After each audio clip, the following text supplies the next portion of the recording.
Hi friends, welcome back to Sai Charan rail vlogs. South central railway పరిధిలో నడిచే సికింద్రాబాద్ విశాఖపట్నం సికింద్రాబాద్ గరీబ్ రథ్ ఎక్స్ప్రెస్ని త్వరలోనే ఎల్హెచ్బికి change చేయనున్నారు. ప్రస్తుతానికి ఈ ట్రైన్ వచ్చేసి ఐసీఎఫ్ కోచెస్తో నడుస్తుంది. సో దాన్ని పూర్తిగా ఎల్హెచ్బికి కన్వర్ట్ చేయనున్నారు. దేశవ్యాప్తంగా ఉన్న గరీబ్ రథ్ అన్నిటినీ ఎల్హెచ్బి కోచ్ల కింద కన్వర్ట్ చేయాలని చెప్పేసి ఇండియన్ రైల్వేస్ నిర్ణయం తీసుకుంది. సో వాటిలో భాగంగానే సౌత్ సెంట్రల్ రైల్వే పరిధిలో 2 గరీబ్ రథ్లు ఉండగా, ఒకటి సికింద్రాబాద్ విశాఖపట్నం గరీబ్ రథ్ ఎక్స్ప్రెస్, ఇంకొకటి సికింద్రాబాద్ యశ్వంత్పూర్ సికింద్రాబాద్ గరీబ్ రథ్ ఎక్స్ప్రెస్. ఇవి 2 ప్రస్తుతానికి ఓల్డ్ ఐసీఎఫ్ కోచెస్ తోటే నడుస్తున్నాయి.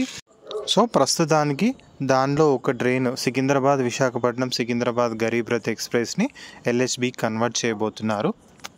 సో ఈ కన్వర్షన్ అనేది జూలై 22 నుంచి అమల్లోకి వస్తుంది. అంటే సికింద్రాబాద్ నుంచి జూలై 22న ప్రారంభమయ్యే గరీబ్ రథ్ ఎక్స్ప్రెస్ ఎల్హెచ్బి కోచెస్తో వెళ్తుంది. అదేవిధంగా విశాఖపట్నం నుంచి జూలై 23న స్టార్ట్ అయ్యే గరీబ్ రథ్ ఎక్స్ప్రెస్ ఎల్హెచ్బి కోచెస్తో వస్తుంది.